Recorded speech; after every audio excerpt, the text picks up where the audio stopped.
ಪಾಕಿಸ್ತಾನಕ್ಕೆ ಮುಟ್ಟಿ ನೋಡಿಕೊಳ್ಳುವಂತಹ ಪೆಟ್ಟನ್ನು ಭಾರತದ ವಾಯುಪಡೆಗಳು ಕೊಟ್ಟಿರುವುದಕ್ಕೆ ಈಗ ಸ್ಯಾಟಲೈಟ್ ಇಮೇಜ್ಗಳು ಸಾಕ್ಷ್ಯವನ್ನು ಹೇಳ್ತಾ ಇವೆ. ಒದೆ ತಿಂದು ವಾಪಸ್ಸಾದ ಮೇಲೆ ತನ್ನ ಹೊಗಳು ಭಟರೆದುರು ಗೆದ್ದಿದ್ದು ನಾವೇ ಎನ್ನುವಂತೆ ಪಾಕಿಸ್ತಾನದ ಪ್ರಧಾನಿ ಶೆಹಬಾಜ್ ಶರೀಫ್ ಕದನ ವಿರಾಮದ ನಂತರ ಮಾತಾಡಿದರು. ಆದರೆ ಪಾಕಿಸ್ತಾನಕ್ಕೆ ಕೊಟ್ಟ ಒದೆ ಹೇಗಿತ್ತು ಅನ್ನೋದನ್ನು ಭಾರತದ ಹೆಮ್ಮೆಯ ಸೇನಾಪಡೆಗಳು ಸ್ಯಾಟಲೈಟ್ ಇಮೇಜ್ಗಳ ಸಾಕ್ಷಿ ಸಮೇತ ಮುಂದಿಟ್ಟಿವೆ. ಪಾಕಿಸ್ತಾನದ ವಿರುದ್ಧದ ಆಪರೇಷನ್ ಸಿಂಧೂರ್ಗೆ ತಾತ್ಕಾಲಿಕ ವಿರಾಮ ಮಾತ್ರ ನೀಡಲಾಗಿದೆ ಅಂತ ಭಾರತ ಈಗಾಗಲೇ ಸ್ಪಷ್ಟವಾಗಿ ಹೇಳಿದೆ. ಗುಂಡು ಹಾರಿಸುವುದನ್ನು ನಿಲ್ಲಿಸಿದರೂ ಪಾಕಿಸ್ತಾನವನ್ನು ತುಂಡು ಮಾಡುವ ಕೆಲಸದಿಂದ ಭಾರತ ಹಿಂದೆ ಸರಿದಿಲ್ಲ. ಭಾರತ ಬಯಸಿದಾಗ ಮಾತ್ರ ಇನ್ನು ಮುಂದೆ ಪಾಕಿಸ್ತಾನಕ್ಕೆ ಸಿಂಧೂ ಮತ್ತು ಅದರ ಉಪನದಿಗಳಿಂದ ನೀರು ಹರಿಯುತ್ತದೇನೆ ಹೊರತು ಪಾಕಿಸ್ತಾನದ ಅವಶ್ಯಕತೆಗಳನ್ನು ಆಧರಿಸಿ ನೀರು ಹರಿಯುವುದಿಲ್ಲ. ಇದು ಗೊತ್ತಾಗ್ತಾ ಇದ್ದಂತೆಯೇ ಪಾಕಿಸ್ತಾನದ ನೀರಾವರಿ ಮಂತ್ರಿ ಈಗ ನೀರಿಗಾಗಿ ಬೇಡಿಕೊಂಡು ಪತ್ರ ಬರೆದಿದ್ದಾರೆ.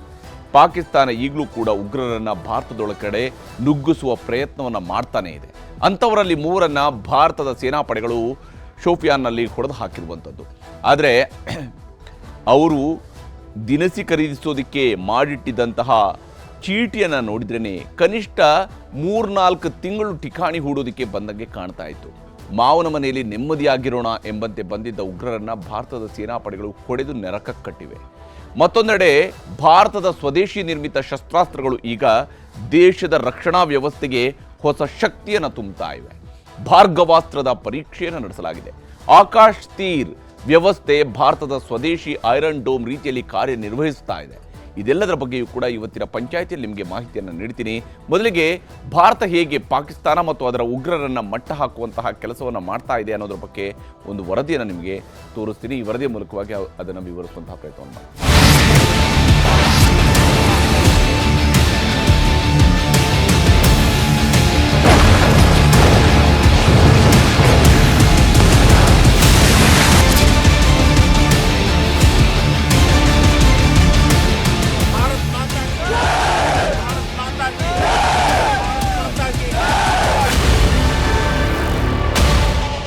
ಏಪ್ರಿಲ್ 22ರ ಪಹಲ್ಗಾಮ್ ದಾಳಿಗೆ ಪ್ರತೀಕಾರವಾಗಿ ಪಾಕಿಸ್ತಾನಕ್ಕೆ ದಿನದಿನವೂ ಪೆಟ್ಟು ಕೊಡುತ್ತಲೇ ಇದೆ ಭಾರತೀಯ ಸೇನೆ.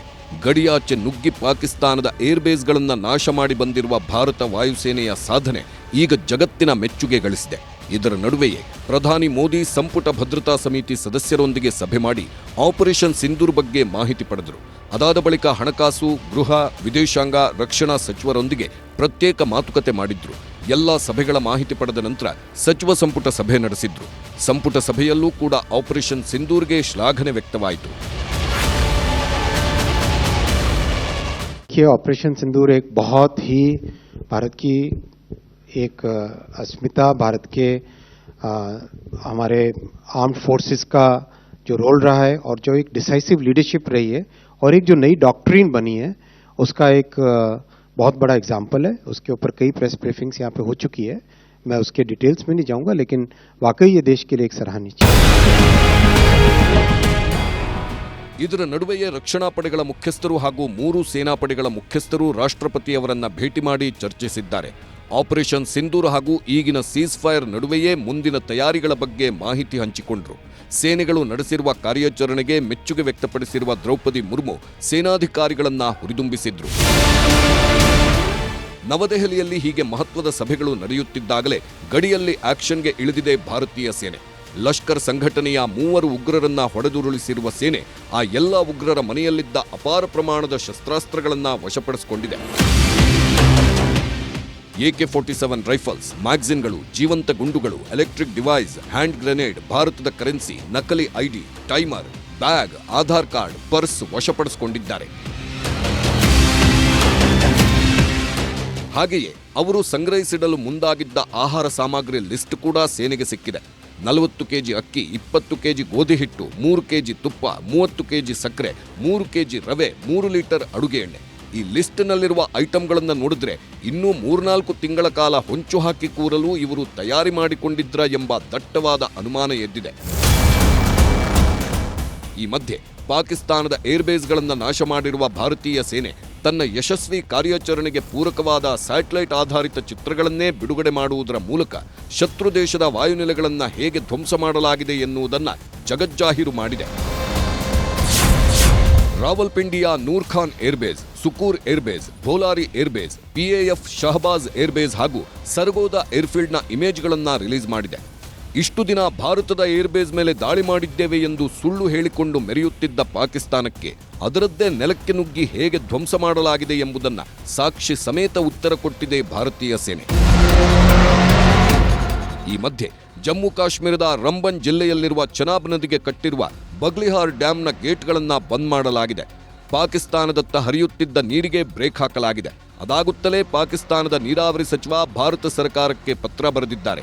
ಸಿಂಧೂ ನದಿ ನೀರಿನ ಒಪ್ಪಂದ ತಡೆ ಹಿಡಿದಿರುವ ನಿರ್ಧಾರ ಪುನರ್ ಪರಿಶೀಲಿಸುವಂತೆ ಪತ್ರದ ಮೂಲಕ ಅವಲತ್ತುಕೊಂಡಿದ್ದಾರೆ. ಇದರ ನಡುವೆ ಪಾಕಿಸ್ತಾನದ ಮಿತ್ರ ದೇಶಗಳಿಗೆ ಭಾರತೀಯರೇ ಒಗ್ಗಟ್ಟಿನಿಂದ ಉತ್ತರ ಕೊಡಲು ಮುಂದಾಗಿರುವುದು ಗಮನಾರ್ಹ. ಆಪರೇಷನ್ ಸಿಂಧೂರ್ ಸಮಯದಲ್ಲಿ ಪಾಕಿಸ್ತಾನಕ್ಕೆ ಸಹಕಾರ ನೀಡಿದ್ದ ಟರ್ಕಿ ಹಾಗೂ ಅಜರ್ಬೈಜಾನ್ ದೇಶಗಳಿಗೆ ತಕ್ಕ ಪಾಠ ಕಲಿಸಲು ಭಾರತ ಮುಂದಾಗಿದೆ. ಟರ್ಕಿ ಅಜರ್ಬೈಜಾನ್ ಪ್ರವಾಸಗಳಿಗೆ ಬ್ರೇಕ್ ಹಾಕಲಾಗಿದೆ. ಬಾಯ್ಕಾಟ್ ಟರ್ಕಿ ಅಭಿಯಾನಕ್ಕೆ ಭರ್ಪೂರ ಬೆಂಬಲ ವ್ಯಕ್ತವಾಗಿದ್ದು ಸೋಷಿಯಲ್ ಮೀಡಿಯಾದಲ್ಲೂ ಬಾಯ್ಕಾಟ್ ಟರ್ಕಿ ಟ್ರೆಂಡ್ ಆಗಿದೆ. ಟರ್ಕಿ ಅಜರ್ಬೈಜಾನ್ ಟೂರ್ ಬುಕ್ಕಿಂಗ್ಗಳು ರದ್ದಾಗ್ತಿದೆ. ಪ್ರವಾಸಿಗರು ಟೂರ್ ಕ್ಯಾನ್ಸಲ್ ಮಾಡಿಕೊಳ್ತಿರುವ ಕಾರಣಕ್ಕೆ ಟರ್ಕಿ ಅಜರ್ಬೈಜಾನ್ ಪ್ರವಾಸಿ ತಾಣಗಳು ಖಾಲಿ ಹೊಡೆಯುತ್ತಿವೆ. ಕಳೆದೊಂದು ವಾರದಿಂದ 60% ಪ್ರವಾಸಿಗರ ಬುಕ್ಕಿಂಗ್ ಕ್ಯಾನ್ಸಲ್ ಆಗಿದೆ. ಇದರ ಜೊತೆಗೆ ಟರ್ಕಿ ಜೊತೆಗಿನ ರಫ್ತು ಆಮದು ಪ್ರಕ್ರಿಯೆಯನ್ನು ಸ್ಥಗಿತಗೊಳಿಸಿದೆ ಭಾರತ. ಟರ್ಕಿಯಿಂದ ಬರುವ ಸೇಬು, ಮಾವು, ಡ್ರೈ ಫ್ರೂಟ್ಗಳಿಗೆ ಭಾರತದ ವರ್ತಕರು ವಿರೋಧ ವ್ಯಕ್ತಪಡಿಸಿದ್ದಾರೆ. 1500 ಕೋಟಿಗೂ ಅಧಿಕ ಮೌಲ್ಯದ ಟರ್ಕಿ ಸೇಬು ಭಾರತದ ಮಾರ್ಕೆಟ್ನಲ್ಲಿ ಕೊಳೆಯುತ್ತಿದೆ. 1200-1400 करोड़ का व्यापार तुर्की से सेब का होता है हमारा, इंडिया का, फ्रूट्स का और सेब का, और 2-4 चीज़ें हैं उसमें, 2-3 फ्रूट और आते हैं तुर्की से. तो हम लोगों ने ये डिसाइड कराया कि जैसे कि इसने पाकिस्तान का सपोर्ट किया है तो यानी कि तुर्की ने भी आतंकवाद का सपोर्ट किया है. तो इसलिए हमने उससे जितने भी अपना व्यापारिक संबंध है सब तोड़ने का फैसला लिया और तकरीबन तोड़ ही चुके हैं. बायकॉट किया क्योंकि जो एक 5-6 दिन पहले से पाकिस्तान को उसने सपोर्ट किया. टर्की का अपना कुछ भी नहीं था. इंडिया का और टर्की का ऐसा कोई ये नहीं था.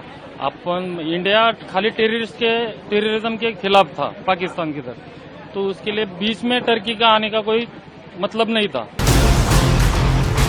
ಹೀಗೆ ಒಂದೆಡೆ ಸಂಘರ್ಷದ ವಾತಾವರಣ ತಿಳಿಯಾಗುತ್ತಿದ್ದರೂ ಆಪರೇಷನ್ ಸಿಂಧೂರ್ ಬೇರೆಯೇ ಮಾರ್ಗಗಳ ಮೂಲಕ ಮುಂದುವರೆದಿದೆ. ಶತ್ರು ದೇಶದ ಎದೆ ಸೀಳುವುದಷ್ಟೇ ಅಲ್ಲ, ಅದರ ಉಸಿರಾಟದ ಮೇಲೆಯೇ ನಿಯಂತ್ರಣ ಸಾಧಿಸುವುದು ಕೂಡ ಯುದ್ಧದಲ್ಲಿ ಬಹಳ ಮುಖ್ಯ. ಈಗ ಪಾಕಿಸ್ತಾನದ ಉಸಿರಾಟದ ಮೇಲೆಯೇ ನಿಯಂತ್ರಣ ಸಾಧಿಸಲು ಭಾರತ ಹಂತದ ಒತ್ತಡ ತೀವ್ರಗೊಳಿಸಲಾರಂಭಿಸಿದೆ. ಹೀಗೆ ಪರೋಕ್ಷ ಯುದ್ಧ ಜಾರಿಯಲ್ಲಿರುವಾಗಲೇ ಜಮ್ಮು ಕಾಶ್ಮೀರದಲ್ಲಿ ಜನಜೀವನ ಸಹಜ ಸ್ಥಿತಿಗೆ ಮರಳುತ್ತಿದೆ. ಪಹಲ್ಗಾಮ್ ಘಟನೆಯನ್ನ ಮರೆತು ಮತ್ತೆ ಪ್ರವಾಸಿಗರ ದಂಡೆ ಕಾಶ್ಮೀರದತ್ತ ಹರಿದು ಬರುತ್ತಿದೆ. ವೈಷ್ಣೋದೇವಿ ದರ್ಶನಕ್ಕೆ ಬರುವವರಿಗೆ ಹೆಲಿಕಾಪ್ಟರ್ಗಳು ಮತ್ತೆ ಕಾರ್ಯಾರಂಭ ಮಾಡಿವೆ. ಕಾಶ್ಮೀರದಲ್ಲಿ ಶಾಂತಿಯನ್ನ ಕಾಪಾಡುತ್ತಲೇ ಪಾಕಿಸ್ತಾನಕ್ಕೆ ಮಣ್ಣು ಮುಕ್ಕಿಸುವ ಕೆಲಸ ಸಾಗುತ್ತಿದೆ. Bureau report, news 18. ಇಲ್ಲಿ ಪಾಕಿಸ್ತಾನಕ್ಕೆ ಯಾವ ಸ್ವರೂಪದಲ್ಲಿ ನುಗ್ಗಿ ಹೊಡೆಯಲಾಗಿದೆ ಅನ್ನೋದರ ಬಗೆಗಿನ ಡೀಟೇಲ್ಸನ್ನು ಭಾರತ ಈಗ ಹಂತವಾಗಿ ನೀಡ್ತಾ ಇದೆ, ಅಧಿಕೃತವಾಗಿ ಕೊಡ್ತಾ ಇದೆ. ಅಧಿಕೃತವಾದಂತಹ ದಾಖಲೆಗಳ ಸಮೇತವಾಗಿ ಹೇಳ್ತಾ ಇದೆ ಯಾವ ಸ್ವರೂಪದಲ್ಲಿ ನಾವು ಪಾಕಿಸ್ತಾನದ ಮೇಲಿನ ದಾಳಿಯನ್ನು ಯಶಸ್ವಿಯಾಗಿ ಮಾಡಿದ್ದೀವಿ. ಅಂಥದ್ದೇ ಒಂದು ಅಂಶವನ್ನು ಇವತ್ತೀಗ ತಿಳಿಸಿರುವಂಥದ್ದು. 23 ನಿಮಿಷ, ಕೇವಲ 23 ನಿಮಿಷದಲ್ಲಿ ಪಾಕಿಸ್ತಾನದ ವಾಯುನೆಲೆಗಳಿಗೆ ನುಗ್ಗಿ ಹೊಡೆಯಲಾಗಿದೆ ಅಂತೇಳಿ. ಯಾವುದದು, ಯಾವ ಸ್ವರೂಪದಲ್ಲಿ ಅನ್ನೋದನ್ನು ಕೂಡ ನಿಮಗೆ ಹೇಳ್ತೀನಿ. ಆ 23 ನಿಮಿಷಗಳಲ್ಲಿ ಆಗಿರುವಂಥದ್ದು, ಕೇವಲ 23 ನಿಮಿಷಗಳಲ್ಲಿ ಪಾಕಿಸ್ತಾನದ ಏರ್ ಡಿಫೆನ್ಸ್ ಸಿಸ್ಟಮ್ ಅನ್ನು ಉಡೀಸ್ ಮಾಡಲಾಗಿದೆ. ಕೇವಲ 23 ನಿಮಿಷಗಳಲ್ಲಿ ಭಾರತದೊಳಗೆ ಯಾವಾಗ ಮೇ 7ರಂದು ಭಾರತ ದಾಳಿ ಮಾಡಿದಾಗ ಮೇ 7ರ ಸಂಜೆ ಹೊತ್ತಿಗೆ ಮೊದಲ ರೌಂಡ್ನಲ್ಲಿ ಪಾಕಿಸ್ತಾನದ ಕಡೆಯಿಂದ ಏನು ಡ್ರೋನ್ಗಳು ಹಾರಿ ಬಂದವು, ಅವತ್ತು ಭಾರತ ಸುಮ್ಮನಿತ್ತು. ಆದರೆ ಯಾವಾಗ ಮೇ 8ನೇ ತಾರೀಕಿನಂದು ಪಾಕಿಸ್ತಾನ ಮತ್ತೆ ಡ್ರೋನ್ಗಳನ್ನು ಹಾರಿಸಿ ಭಾರತದಲ್ಲಿ ತೊಂದರೆಗಳನ್ನು ಮಾಡೋದಕ್ಕೆ ಮುಂದಾಯಿತು, ಅವತ್ತು ರಾತ್ರಿ ಭಾರತ ತಿರುಗಿ ಉತ್ತರವನ್ನು ಕೊಟ್ಟಿದ್ದಂಥದ್ದು ಪಾಕಿಸ್ತಾನದ ಏರ್ ಡಿಫೆನ್ಸ್ ಸಿಸ್ಟಮ್ಗಳ ವಿಚಾರದಲ್ಲಿ. ಕೇವಲ 23 ನಿಮಿಷಗಳಲ್ಲಿ ಪಾಕಿಸ್ತಾನದ ಏರ್ ಡಿಫೆನ್ಸ್ ಸಿಸ್ಟಮನ್ನು ಉಡೀಸ್ ಮಾಡಲಾಯಿತು. ಚೀನಾದಿಂದ ಖರೀದಿ ಮಾಡಿದಂತಹ ಪಾಕಿಸ್ತಾನದ ಎಲ್ಲ ಅಸ್ತ್ರಗಳನ್ನು ಕೂಡ ಸರ್ವನಾಶ ಮಾಡಲಾಗಿದೆ.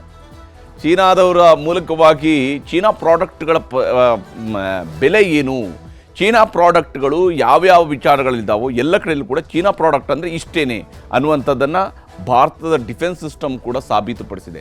ಚೀನಾ ಪ್ರಾಡಕ್ಟ್ ಇದು ಅನ್ನುವಂಥದ್ದು ಗೊತ್ತಾಗಿದೆ. ಚೀನಾದಿಂದ ಖರೀದಿ ಮಾಡಿದಂಥ ಪಾಕಿಸ್ತಾನದವರು ಖರೀದಿ ಮಾಡಿ ಭಾರತದ ಕಡೆಗೆ ಏನು ಹಾರಿಬಿಟ್ಟಿದ್ರು ಕ್ಷಿಪಣಿಗಳನ್ನು, ಅವುಗಳನ್ನು ಕೂಡ ಹೊಡೆದುರುಳಿಸಲಾಗಿದೆ. ಅಲ್ಲಿಗೆ ಚೀನಾದ ಪ್ರಾಡಕ್ಟ್ನ ವ್ಯವಸ್ಥೆ, ಅದರ ಗಟ್ಟಿತನ ಏನು ಅನ್ನೋದು ಗೊತ್ತಾಗಿದೆ. ಭಾರತದ ಆಕಾಶ ಕ್ಷಿಪಣಿಗಳ ಮುಂದೆ ಅದು ಉಳ್ಕೊಂಡಿಲ್ಲ. ಚೀನಾದಿಂದ ಖರೀದಿ ಮಾಡಿದಂಥ ಪಾಕಿಸ್ತಾನದ ಅಸ್ತ್ರಗಳನ್ನು ಧ್ವಂಸ ಮಾಡಲಾಗಿದೆ. ಭಾರತದ ಅತ್ಯಾಧುನಿಕ ತಂತ್ರಜ್ಞಾನದ ಮುಂದೆ ಪಾಕಿಸ್ತಾನ ಮತ್ತು ಚೀನಾ ಎರಡು ರಾಷ್ಟ್ರಗಳು ಕೂಡ ಮಂಕಾಗಿದ್ದಾವೆ.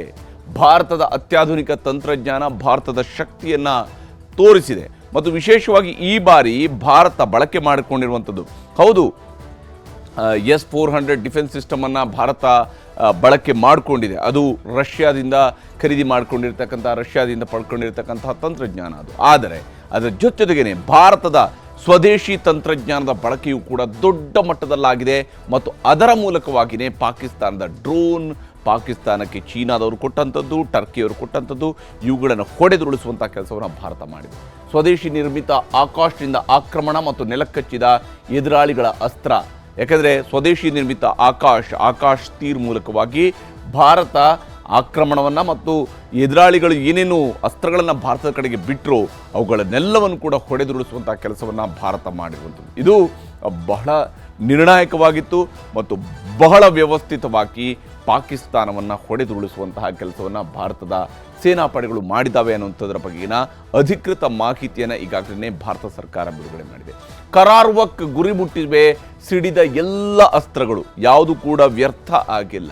ಪಾಕಿಸ್ತಾನ ಎಷ್ಟು ಡ್ರೋನ್ಗಳನ್ನು ಕಳಿಸಿತ್ತು ಅವುಗಳೆಲ್ಲವನ್ನು ಕೂಡ ಭಾರತದ ಗಡಿಯ ಒಳಗಡೆ ಬರ್ತಾ ಇದ್ದಂಗೆ ಅವುಗಳನ್ನು ಹೊಡೆದುರುಳಿಸಲಾಗಿದೆ. ಅದರ ಕ್ಷಿಪಣಿಗಳನ್ನು ಹೊಡೆದುರುಳಿಸಲಾಗಿದೆ. ಅಷ್ಟೇ ಏಕೆ, ಪಾಕಿಸ್ತಾನದ ಒಳಗಡೆ ನುಗ್ಗಿ ಭಾರತ ಯಾವ ಅಸ್ತ್ರಗಳನ್ನು ಪ್ರಯೋಗ ಮಾಡಿದೆಯೋ ಅದು ತನ್ನ ಟಾರ್ಗೆಟ್ಗಳನ್ನು ಹಿಟ್ ಮಾಡಿದೆ. ನೇರವಾಗಿ ಗುರಿಯನ್ನು ಮುಟ್ಟಿದೆ. ಕರಾರುವಕ್ಕಾಗಿ ಗುರಿಯನ್ನು ಮುಟ್ಟಿರುವಂಥದ್ದು ಭಾರತ ಸಿಡಿಸಿರ್ತಕ್ಕಂತಹ ಅಸ್ತ್ರಗಳು. ಚೀನಾದ PL-15 ಕ್ಷಿಪಣಿ ಹಾಗೂ ಟರ್ಕಿಯ ಈಹಮ್ ಕ್ಷಿಪಣಿಗಳು, ಇವುಗಳು ನಾಶಗೊಂಡಿರುವಂಥದ್ದು.